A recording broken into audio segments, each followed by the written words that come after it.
नमस्कार, सभी को नमस्कार। आज आने के लिए धन्यवाद। आज 9/11/2024 है। 24 साल बीत गए, अविश्वसनीय। फिर भी हजारों प्रभावित लोगों के लिए हमारी प्रार्थनाएं जारी हैं। श्री मिफारा के पास लिंक है, जैसा हमेशा होता है। यदि वह उपलब्ध हैं तो वह आएंगे। हम जानते हैं कि वह कई मोर्चों पर काम कर रहे हैं। भगवान उनका भला करे। हम उनके साथ हैं, यही उन्हें चाहिए। हमारी वफादारी उनके साथ है।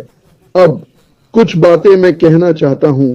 हम सब किसी को स्पॉटलाइट कर रहे हैं, चाहे वह शाइंड लाइट हो या चेयर या कुछ और। जूली यह करती हैं, ओटेक प्रोस भी, जहां भी आप चाहें। यह एक अच्छा विचार है। हमने मेक्सिको और जापान से 20 बधिर संस्थापक जोड़े हैं। सब मिलकर बहुत अच्छा काम कर रहे हैं। मैं सबको बताना चाहता हूं, कोई भी यह कर सकता है। अगर आप अपनी भाषा में करना चाहते हैं तो कर सकते हैं। बस हमें आपका हेडशॉट और नाम चाहिए। जैसे भी करना हो कर सकते हैं। अब बधिर समुदाय के लिए क्रिस ने कुछ विचार दिए हैं जिन पर हम बात करेंगे। एक और बात, आप खुद भी जांच कर सकते हैं, पर क्रिस ने पिछले दिनों में इस पर काफी चर्चा की है। हमने इसके कुछ हिस्सों पर बात की और पूरी तरह से सहमत हैं। जब आप अनपैसिव को देखते हैं तो सोचते हैं, वाह कितना कुछ हो रहा है। हम जिन बड़ी कंपनियों को जानते हैं, एप्पल, अमेज़न, गूगल, वे सब ऐसी चीजों से गुजरती हैं जो हमें नहीं दिखती। आपको कैसे पता चलता है? अगर उन्होंने फिल्म बनाई हो या पुरानी क्लिप्स में कंपनी से जुड़े लोगों के इंटरव्यू हों। बहुत सफल कंपनियों के लिए भी मुश्किल वक्त आता है। ये हर वक्त होता रहता है। इन बड़ी कंपनियों में से कोई भी आसानी से सफल नहीं होती। हमेशा कुछ चुनौतियां होती हैं। इस बात को ध्यान में रखें। जब आप कुछ क्रांतिकारी बनाते हैं तो हर कोई आपकी सफलता से खुश नहीं होता। यह बड़े खिलाड़ियों का खेल है। मैं आपको एक उदाहरण दूंगा जिसे आप खुद देख सकते हैं। आप इसे स्वयं समझ सकते हैं। बड़ी प्रतिद्वंद्विता पेप्सी और कोका कोला की है। हम सब यह जानते हैं, वे प्रतिद्वंद्वी हैं, पर क्या वाकई ऐसा है?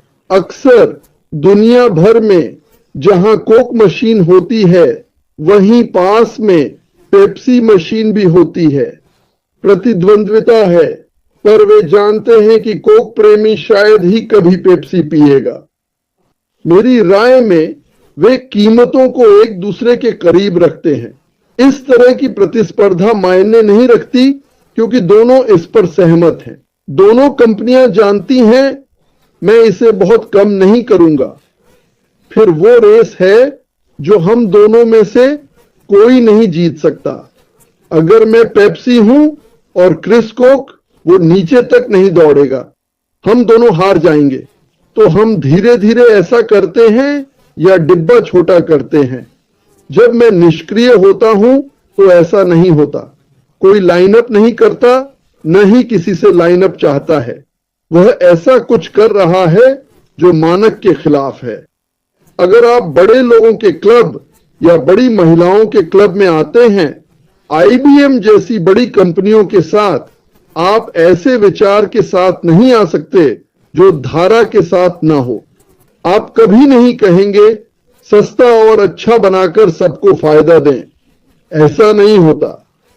तो आपको कोई मदद नहीं मिलेगी। कोई नहीं कहेगा, अच्छा मैं आपको शुभकामनाएं देता हूं। माफ कीजिए, ऐसा नहीं होगा। और बहुत से लोग या तो किनारे कर दिए जाते हैं या पिटाई खाते हैं। निष्क्रियता के साथ दूसरी बात यह है कि हमें इस पूरे चरण में ध्यान देना चाहिए कि विचार से लेकर खुले में आने तक, और जो हमने देखा है, अगर आप इसे एक घर की तरह देखें तो ये एक बड़ा घर है जिसकी पूरी दीवार कांच की है। हम लोगों को कपड़े पहनते देखते हैं, हम गलतियां देखते हैं, हम उन चीजों के साथ रहते हैं जो होती हैं, हम बुरी चीजों के साथ रहते हैं, पर उसने इसे पारदर्शी बना दिया। लोग देखकर कहते हैं, मुझे पता था तुम ऐसे हो और वैसे हो। आप ऐसा एप्पल के साथ नहीं देखते। हमने फोन नहीं देखा, हमने आईबीएम कंप्यूटर को लॉन्च होने तक नहीं देखा, हमने इसे नहीं देखा निर्माण के दौरान जब स्क्रीन या बटन ठीक से काम नहीं कर रहे थे या कोई एन्क्रिप्टेड चीज उल्टी आ रही थी और हर बार इस्तेमाल करने पर यह काम नहीं करता था।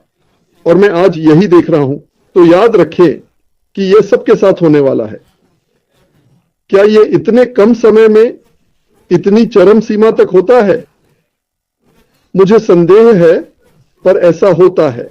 अंतर यह है कि जो लोग अकेले शुरुआत करते हैं, जैसे श्री मुफारा वित्तीय रूप से अकेले, जब उन्हें बड़ा झटका लगा और फिर यह आपदा हुई, वे हार मान लेते। मैंने अपना सर्वश्रेष्ठ किया, कुछ भी हो उन्हें पूरी तरह से तोड़ दिया गया। मैं खत्म हो गया, मैं खून बहा रहा हूं, मुझसे नहीं हो सकता। उन्होंने कभी ऐसा नहीं कहा, और चाहे कितना भी बुरा हो, आग में से कौन निकलता है?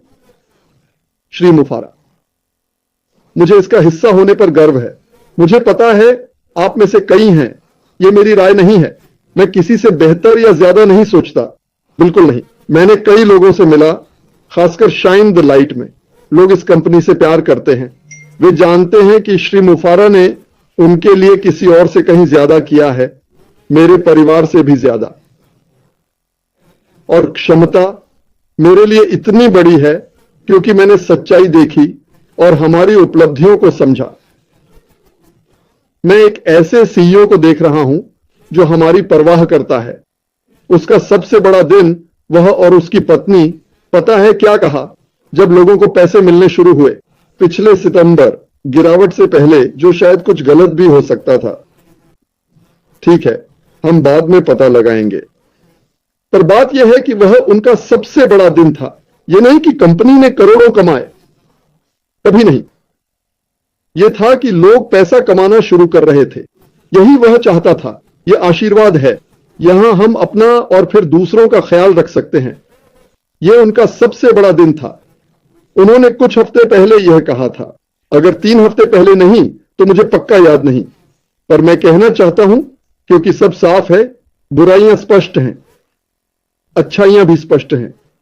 लेकिन एक बात बिल्कुल साफ कर दें, श्री मुपार यहां है, जीना या मरना। हम कहीं नहीं जा रहे। वो हमसे ज्यादा हमारे लिए मेहनत कर रहा है। आप में से कईयों को मैं दोस्त और परिवार मानता हूं। आप सभी को फिक्र है, हम सब साथ हैं। कुछ लोगों को थोड़ा और कड़क या नरम रवैया चाहिए। ये ठीक है, हम ऐसा कर सकते हैं। पर जो हो रहा है उसे कमतर मत समझो। गर्व करो कि इस मुश्किल वक्त में भी श्री मुपर यहां मौजूद हैं। उनकी पत्नी भी यहां है, उनका परिवार भी यहां है, और मुझे बस उनके पीछे चलना है, ये जानते हुए कि मैं एक ऐसी जगह जा रहा हूं जो मेरी और मेरे परिवार की जिंदगी हमेशा के लिए बदल देगी। सच में। और याद रखना, ये सारे छोटे गैजेट्स और चमकती क्रिस्टल बॉल्स जो घूम रही हैं, कुछ समय पहले एक था। 2 हफ्तों से उसके बारे में नहीं सुना। वो स्क्रिप्ट तुम ईबे पर खरीद सकते हो। मैं बता दूं, मैं वो स्क्रिप्ट ईबे से खरीद कर 35 सेंट प्रति लीड पर बेच सकता हूं। हर महीने हजारों कमा सकता हूं। सबको लूट कर बंद कर सकता हूं। मेरा नाम बोरिस कार्लोफ है या जो भी हो। तुम ये सब छिपा सकते हो। तुम अपना आईपी एड्रेस भी छिपा सकते हो। कुछ पैसे कमाओ, निकल लो और फिर से करो। कुछ लोग ऐसा ही करते हैं। अगर कोई कहे एक बार पैसे दो करोड़पति बनोगे, तो झूठ है। ये काम नहीं करेगा। कोई मतलब नहीं। कोई कैलकुलेटर नहीं कह सकता 50 दो और हमेशा पैसे मिलेंगे। हम पैसे निकालकर आपको हमेशा देंगे और कोई और नहीं देगा। ये रॉकेट साइंस नहीं है, जरा सोचो। खैर, अब मैं रेड को मौका देता हूं। चलो शुरू करें। बहुत बहुत धन्यवाद मार्टी। नमस्ते क्रिस, आज आप बहुत स्मार्ट लग रहे हैं। सूट, हेयर कट, सजा धजा, मेरे और मार्टी के विपरीत। खैर, कोई बात नहीं। अच्छे शब्द मार्टी, हमेशा की तरह। आप सचमुच हम सबके लिए बहुत प्रेरणा लाते हैं। आपकी बातें बहुत ज्ञानी होती हैं। चलिए, अब आपको अपडेट करते हैं। पिछले 7 दिनों में कुछ बातें हुई हैं जब से हमने 360 पर बात की थी। पहली बात, जिन्होंने देखा होगा, हमने बताया था कि onpassive.com वेबसाइट डाउन हो गई थी। ये थोड़ा अजीब था क्योंकि www.onpassive.com एक्सेस नहीं हो रहा था। ठीक है, लेकिन https:// से काम चल रहा था। मैंने इसके बारे में थोड़ा गूगल सर्च किया और यह सब कुछ ऐसा था गूगल के अनुसार। अगर आप https देखते हैं लेकिन www नहीं, तो यह वेब एड्रेस के डोमेन के SSL सुरक्षा भाग से संबंधित था।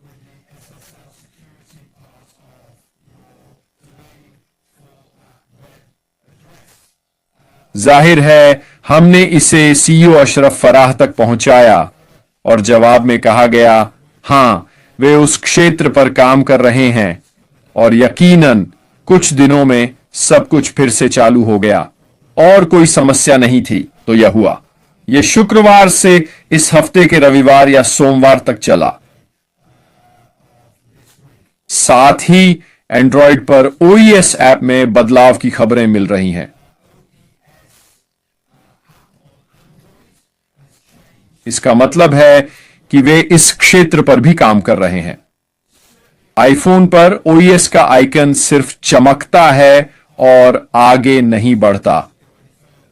एंड्रॉयड पर अब लॉगिन पेज तक जाता है पर आगे नहीं। तो इस मामले में कुछ प्रगति हुई है ना? यह पिछले हफ्ते से हो रहा है। पर दोस्तों, हम अभी भी मेटा के दरवाजे खुलने का इंतजार कर रहे हैं और मैं ये बात तब तक दोहराता रहूंगा जब तक कुछ अलग न बताया जाए। हमारे CEO ने कहा, जब दरवाजे खुलेंगे इसका मतलब यह नहीं कि हम तुरंत पैसा कमाएंगे जब वे खुलेंगे पहले दिन से। इसका मतलब है कि साइट फिर से खुल गई है, हमें अपने डेटा और OES के एप्लीकेशंस तक पहुंच मिल गई है। बेशक हम CEO से सुनने का इंतजार करेंगे और वे जरूरत पड़ने पर अपडेट देंगे। अब मार्टी अन्य कंपनियों आदि के बारे में बहुत कुछ कह रहे हैं और उन्होंने एक अच्छा मुद्दा उठाया है जो हमारे CEO ऐश मुफारा ने भी उठाया था। वो ये कि इन कंपनियों के पास पिछले 6 साल में वही करने का मौका था जो हम कर रहे हैं। उनके जासूस हमारे कैंप में थे, वे जानते हैं कि क्या चल रहा है। वे इस पूरे समय ऑन पैसिव को फॉलो कर रहे हैं। उनके पास वो तकनीक है जो हम ऑन पैसिव में कर रहे हैं। तो आप खुद से पूछें, वे अभी ऐसा क्यों नहीं कर रहे?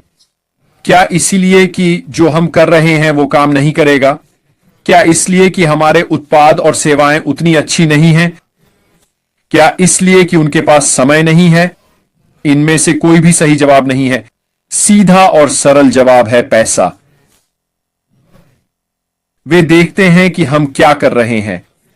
याद रखें, इन कंपनियों के शेयरधारक, निदेशक और मालिक हैं और सबसे महत्वपूर्ण चीज जो ये कंपनियां देखती हैं वो है मुनाफा। क्या हमारे काम को विकसित करने और लॉन्च करने में पर्याप्त लाभ है? और छोटा सा जवाब है नहीं। वे नहीं देख पाते कि हमारा काम करने में उन्हें पर्याप्त लाभ कैसे होगा। तो हम ऐसा क्यों कर रहे हैं? ऑन पैसिव वो क्यों कर रहा है जो दूसरे नहीं कर रहे? हम भ्रष्टाचार का समाधान है। हम कुछ ऐसा बना रहे हैं जो पहले कभी नहीं हुआ। हम आम लोगों को सच्चा मौका दे रहे हैं ताकि वे कानूनी तरीके से ऑनलाइन पैसा कमा सकें, हमारी कंपनी के उत्पादों और सेवाओं से कमीशन पाकर।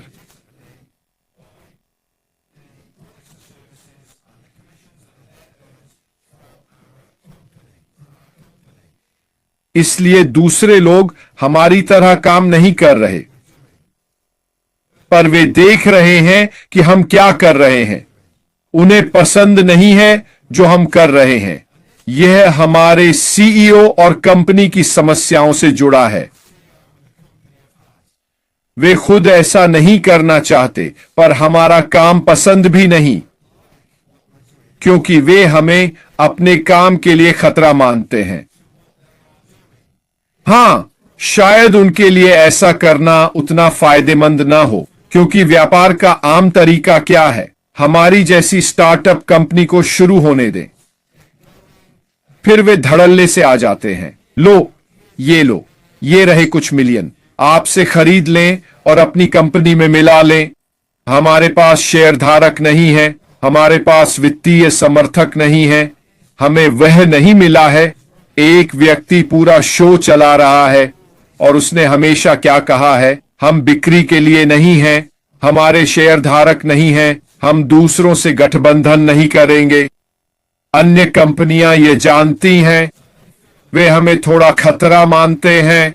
सितंबर से कई समस्याएं लोगों के बाधा डालने से हैं,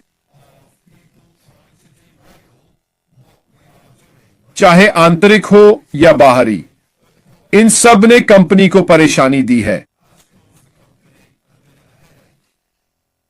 जब लोग आपके खिलाफ धक्का देते हैं, जब लोग आपको रोकने की कोशिश करते हैं, अनुमान लगाओ यह क्या दिखाता है कि आप कुछ सही कर रहे हैं।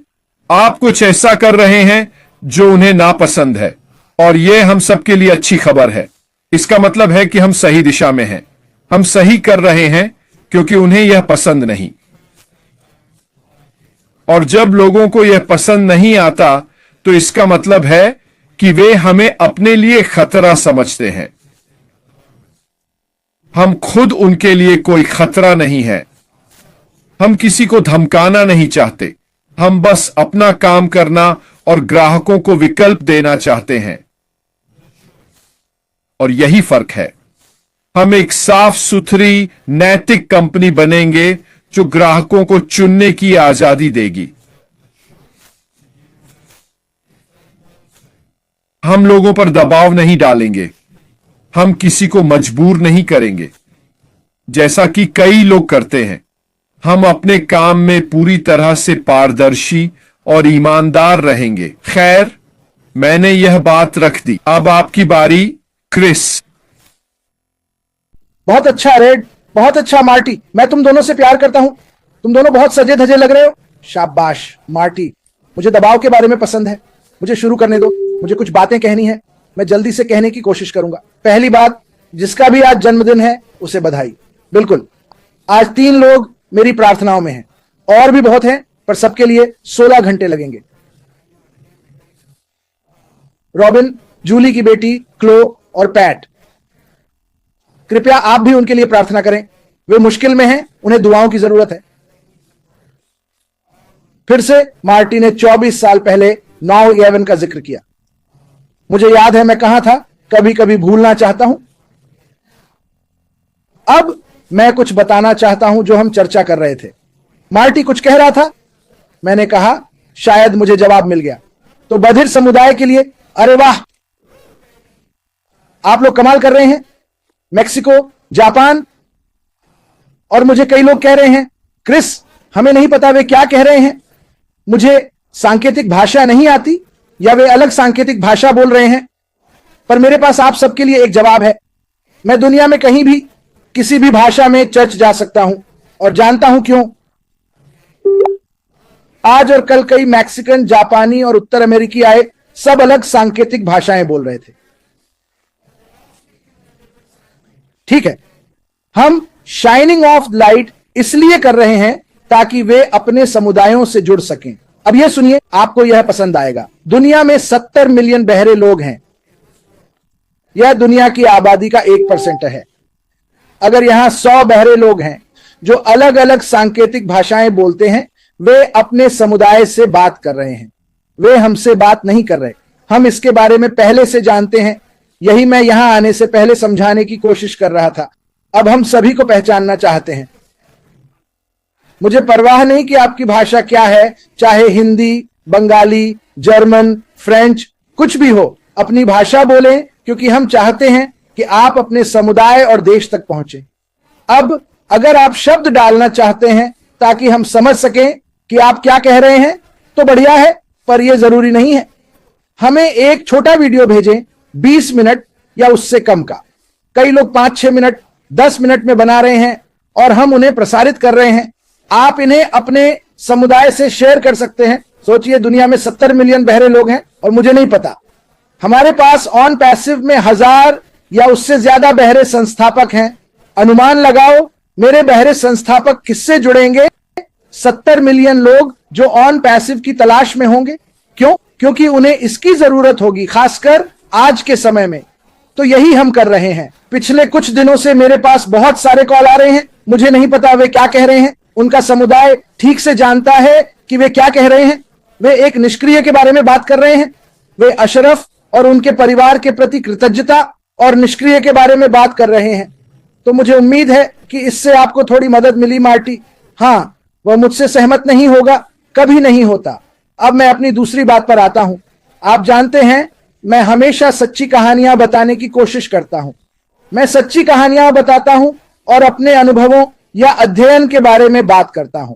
पिछले कुछ दिनों में मैंने मार्क जुकरबर्ग और फेसबुक का अध्ययन किया है। कुछ बताना चाहूंगा। हाँ, ये बातें यूट्यूब पर मिल सकती हैं, पर मुझे ये बहुत दिलचस्प लगी। चाहे आप मार्क को पसंद करें या नहीं, वह बहुत होशियार है। 19 साल की उम्र में उसने बहुत कुछ समझा, पर पूरी तरह नहीं जानता था क्या कर रहा है। उसने कुछ गलतियां की, लेकिन वह रुका नहीं और आगे बढ़ता रहा। अब फेसबुक शुरू करने के 2 साल बाद, जो तब फेसबुक था, याहू ने उसे $1 बिलियन में खरीदने की पेशकश की।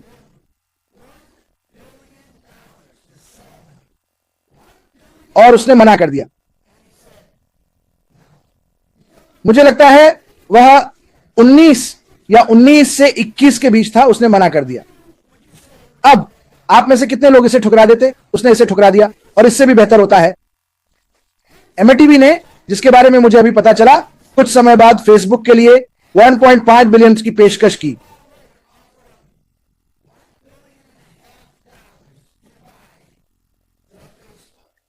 अब एमटीवी के व्यक्ति ने उसे बुलाया, या मार्क ज़करबर्ग ने उसे अपने अपार्टमेंट में बुलाया। वह उसे वहां लाता है, साधारण सा। वे वास्तव में अपार्टमेंट की छत पर जाते हैं और बात करते हैं। और वो कहता है, सुनो, हम तुम्हारी कंपनी के लिए $1.5 अरब की पेशकश करना चाहते हैं। और जुकरबर्ग कहता है कि यह बहुत है, पर इसकी कीमत इससे कहीं ज्यादा है। और वो आदमी उसे देखकर सोचता है कि यह लड़का पागल है। और उसने कहा, तुमने मेरा घर देखा है? मुझे इतने पैसों की जरूरत नहीं है, मैं इसलिए यह नहीं कर रहा हूं। उसका मुख्य मकसद था लोगों को आसानी से दुनिया से जोड़ना। अब हर कोई जानता है कि सबके पास फेसबुक है। लोग फेसबुक को पसंद करते हैं, लोग इससे नफरत भी करते हैं। फिर भी उसने फेसबुक में ऐसे आइडिया दिए जिन्हें लोगों ने नामुमकिन कहा कि यह काम नहीं करेगा। न्यूज फीड उसकी सबसे बड़ी चीजों में से एक, और आप नहीं जानते कि उसे इसके लिए कितनी आलोचना झेलनी पड़ी। लेकिन फिर वो बहुत सफल हुआ। वो बहुत अच्छा कर रहा था। और यह मजेदार हिस्सा है, जब याहू ने उसे $1 अरब की पेशकश की, उसकी टीम ने कहा, पैसे ले लो पागल। 1 साल बाद वे सब छोड़कर चले गए। उसकी पूरी मैनेजमेंट टीम ने उसे छोड़ दिया। उन्होंने सोचा कि यह आदमी पागल है, उसने इतने सारे पैसे ठुकरा दिए। और उन्होंने कहा, मुझे नहीं लगता कि मैंने अपनी टीम को ठीक से बताया कि मैं फेसबुक के साथ क्या करना चाहता था, जो मुझे समझ में आया। यह मेरे लिए बहुत मायने रखता था। दूसरे शब्दों में, उसका एक विजन था और वह नहीं चाहता था कि कोई और उसे पूरा करे। जब उससे पूछा गया कि क्या वह इसे बेचेगा, उसने कहा, नहीं, मुझे पैसों की जरूरत नहीं। आप देख सकते हैं मैं कैसे रहता हूं, और आप फेसबुक को वहां नहीं ले जा सकते जहां मैं ले जाना चाहता हूं। आप फेसबुक को वहां नहीं ले जा सकते जहां मैं ले जाना चाहता हूं। और मैंने सोचा, यह बहुत अच्छा है, अब आप इन्हें यूट्यूब पर देख सकते हैं। मैं जो कह रहा हूं वह बिल्कुल सही है, पर मैंने सोचा, वाह, यह कितना अच्छा है। फिर क्या हुआ? मैं आपको फेसबुक की मुसीबत से 1 महीने पहले की बात बता रहा हूं। एक वेबिनार में, शायद आप मुझ पर विश्वास नहीं करेंगे, आपका फेसबुक बड़ी मुसीबत में पड़ने वाला है। उस समय डेटा पर कोई कानून नहीं था। कोई भी वास्तव में नहीं जानता था कि डेटा क्या होता है। जुकरबर्ग ने ऐसा किया और उन्होंने इसका पूरा फायदा उठाया। वह जानता था कि डेटा कितना महत्वपूर्ण होगा, और वह लंबे समय तक इससे बच निकला, जब तक सरकार और सीनेटर आए और शिकायत करना शुरू किया। वह जानता था उसने कुछ गलत किया है। सबसे बुरी बात जो उसने की, जिसके लिए उसे अदालत और सीनेटरों का सामना करना पड़ा। और उन्होंने कहा, उन्होंने उसकी धज्जियां उड़ा दी। उन्होंने कहा, आपको अपनी टीम से पर्याप्त चेतावनी मिली थी। 9 से 12 साल की लड़कियों के बारे में जो यौन अपराधियों का शिकार हो रही थी, जिन्हें परेशान किया जा रहा था, जिन्होंने वास्तव में आत्महत्या कर ली, और पूरा कोर्ट रूम इन बच्चों के लोगों से भरा हुआ था। और जुकरबर्ग, उसने खड़े होकर सही काम किया। उसने माफी मांगी और उन्होंने पूछा, क्या आप उन्हें भुगतान करेंगे? उसने इसके बारे में कुछ खास नहीं कहा, लेकिन वह जानता था कि बहुत कुछ सुधारने की जरूरत है। और मैं आपको यह सब क्यों बता रहा हूं? क्योंकि ऐश मिफारा आपका औसत व्यक्ति नहीं है। ऐश मिफारा ने लंबे समय तक अध्ययन किया है कि क्या अच्छा है और क्या बुरा।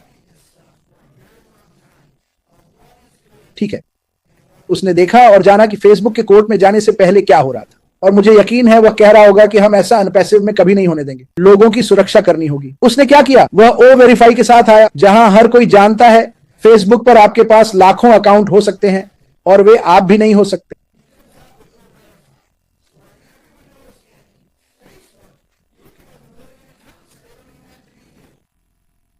कोई भी वहां जा सकता है, चाहे आप यौन शिकारी हो या धोखेबाज। आज भी फेसबुक पर घोटाले हैं। सस्ता खरीदें, लोग भुगतान करते हैं और फिर संपर्क नहीं कर सकते। यह आज भी हो रहा है, जो मुझे नापसंद है। मैंने 1.5 साल पहले ऐश से इस बारे में बात की थी। उन्होंने मुझे कुछ बातें समझाई। यह वो है जो अनपैसिव में नहीं होगा। ठीक है, ओ वेरीफाई सभी को बताता है कि आप कौन हैं। आप नकली नाम से आ नहीं पाएंगे, आप छिप नहीं पाएंगे, तहखाने या अलमारी में छिपकर बच्चों को शिकार नहीं बना पाएंगे। ठीक है, ऐश बाफरा के खुद छोटे बच्चे हैं। वह चाहता है कि आपके, मेरे, सबके बच्चे और पोते पोतियां ऑनलाइन सुरक्षित रहें। वह चाहता है कि वे ऑनलाइन जाएं क्योंकि वहां बहुत कुछ सीखने को मिलता है, लेकिन वह चाहता है कि वे सुरक्षित भी रहें। तो जब उन्होंने ओ वेरीफाई लॉन्च किया, मुझे यह पसंद आया, क्योंकि फिर हम में से हर कोई यहां, मैं कहूंगा लगभग सभी, फेसबुक पर हैक हुए हैं। ठीक है, लोग आपकी जानकारी चुराते हैं और फिर दोस्तों को सामान भेजने लगते हैं। अच्छा, ये बातें अश बफारा कहते हैं। ओह, हम ऐसा कभी नहीं होने दे सकते। तो उनका प्रोटोकॉल है पूरी तरह सुरक्षित, कुशल और सस्ता। लेकिन मुख्य बात यह है, आपके बच्चे इन चीजों का उपयोग करने में सक्षम होंगे और वास्तव में अच्छी तरह सीखेंगे, बिना किसी शरारती व्यक्ति की चिंता के जो उन्हें परेशान कर सकता है या कोशिश कर सकता है। मेरा मतलब है, वहां नग्नता थी, वास्तव में अभी भी है। यह जुआ है। अश बफारा इससे दूर रहना चाहते हैं। वे एक स्वच्छ और नैतिक कंपनी चाहते हैं, जैसा अभी रेड ने कहा। और मुझे यह पसंद है। मेरे पोते पोतियां हैं, मेरे बच्चे हैं। मुझे यकीन है कि उनके भी बच्चे और पोते पोतियां होंगे। मैं उन्हें सुरक्षित रखना चाहता हूं। और आज की दुनिया में ऑनलाइन कई प्लेटफॉर्म्स के लिए खतरनाक है। अश बफारा हमारे पास जो है उसे सुरक्षित कर रहे हैं ताकि सभी सुरक्षित रहें। आप तब तक प्रवेश नहीं कर सकते जब तक हम आपकी पहचान सुनिश्चित ना कर लें। ठीक है, डेटा साझा नहीं किया जाएगा। और यही हुआ था, मैं साबित नहीं कर सकता, पर मुझे लगता है जब बड़े प्लेटफॉर्म्स को सबका डेटा मिला तो उन्होंने क्या किया? उन्होंने इसे अरबों डॉलर में बेच दिया। और किसने खरीदा? बाल शिकारी हैकर्स। इन सभी बुरे लोगों ने इस जानकारी को ब्लॉक किया और इस तरह सभी बुरी चीजें होने लगी। आश बफारा ने इस सिस्टम का अध्ययन किया और वो ऐसा पासिव में नहीं चाहते। ओ वेरीफाई देखभाल और अन्य चीजों का ध्यान रखेगा। सिर्फ वेरीफाई ही नहीं, सुरक्षा के लिए कई चीजें होंगी। और मुझे यह पसंद है। बस मेरी सुरक्षा के लिए मेरा पैसा, कितनी बार आपके बैंक से पैसे चोरी हुए हैं? हर 2 साल में कोई मेरे खाते से पैसे चुरा लेता है। पता नहीं, किसी ने मेरी जानकारी बेची और खाता हैक किया। ऐसे ही होता है। आश बफारा इसे लॉकडाउन करने वाले हैं। ठीक है, सबसे मजबूत दीवारें जहां लोग आपकी जिंदगी में दखल नहीं दे सकते, आपसे चोरी या आपके बच्चों को नुकसान नहीं पहुंचा सकते। अब पासिंग में आपका स्वागत है। मैं क्रिस जॉनसन हूं और मैं इस संदेश को मंजूरी देता हूं। यह कहना चाहता था, बस इतना ही मेरे पास है। क्रिस, बिल्कुल शानदार। मार्टी को अभी कुछ तकनीकी दिक्कतें हैं। वो जुड़ने की कोशिश कर रहा है पर उसे समस्याएं आ रही हैं।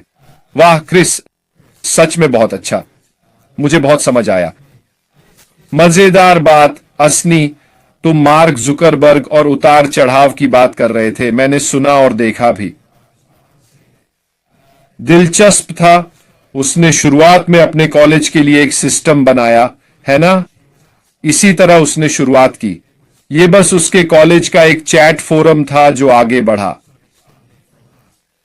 अचरज है कि उसने इतने पैसों के लिए बिकना मंजूर नहीं किया। जब आप 19-20 के हो और कोई कहे अरब डॉलर ले लो, सब ठीक हो जाएगा।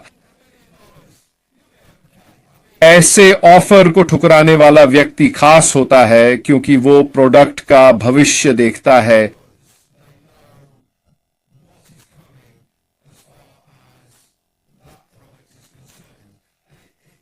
ये कुछ कुछ वैसा ही है जैसा हमारे सीईओ अक्सर कहते हैं।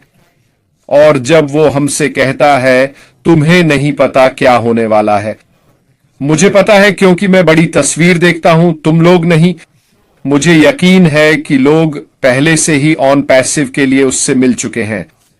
और अगर याद हो तो ये या तो पिछला वेबिनार था या उससे पहले वाला। वो डेटा के बारे में बात कर रहा था और उसने काफी जोर दिया था कि डेटा अभी कितना कीमती है।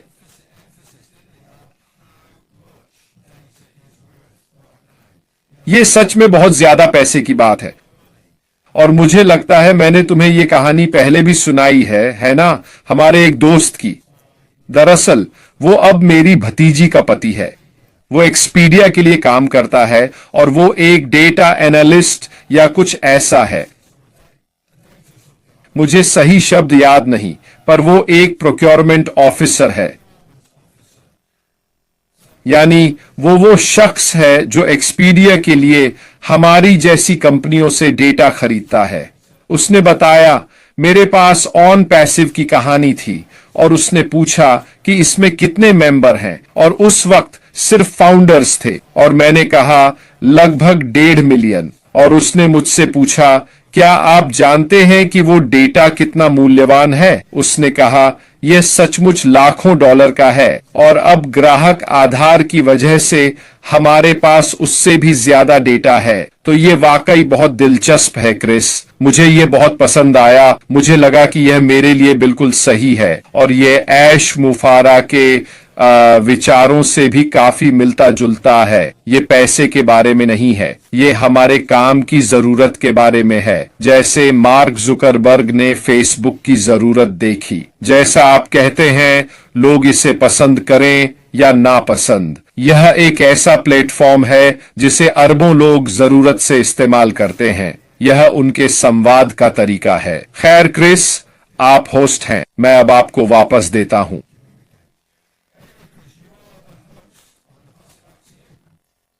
मैं मेजबान हूं। सभी को नमस्कार। ऐश इन बैठकों से बाहर नहीं निकल पा रहा। उसे इसके लिए माफी मांगने की जरूरत नहीं, पता नहीं वो कब आएगा, लेकिन कभी भी आ सकता है। तो जुड़े रहें और सपने देखते रहें, ठीक है? जैसे ही वो बैठकों से निकलेगा हमें और जानकारी मिलेगी। हम सबसे पहले इसे शेयर करेंगे। कृपया हमारे सभी YouTube चैनल्स को लाइक और सब्सक्राइब करें। सभी चैनल्स पर जाएं, क्योंकि जब कुछ बड़ा होगा हम इसे सभी 17 या 20 YouTube चैनल्स पर डालेंगे। तो सभी को लाइक और सब्सक्राइब करें। यह मुफ्त है और आपको बेहतरीन जानकारी मिलेगी। यहां होने के लिए धन्यवाद। मुझे नहीं पता, लगता है मार्टी को तकनीकी दिक्कतें हो रही हैं और वो मेरा शानदार भाषण मिस कर गया। उसने मुझे मैसेज किया, यह अच्छा होना चाहिए। उसने दबाव डाला और शुक्रवार को मत भूलना। क्रिस शुक्रवार को यहां है और कह चुका है कि हमें पार्ट 2 चाहिए। बधिर समुदाय, आप जो कर रहे हैं वो करते रहिए। मुझे पता है आप नीचे लिखे शब्द देख सकते हैं। कोई भी हो, वियतनामी, जर्मन, फ्रेंच, अपनी भाषा में डालें। हमें एक छोटा वीडियो भेजें और हम उसे शेयर करेंगे ताकि आप अपने समुदाय से अपनी भाषा में बात कर सकें। मैं आप सभी से प्यार करता हूं। ईश्वर आपका भला करे। रेड, तुम्हें देखकर अच्छा लगा भाई, बाद में बात करेंगे। मेरे दोस्त, मुझे पता था। अलविदा।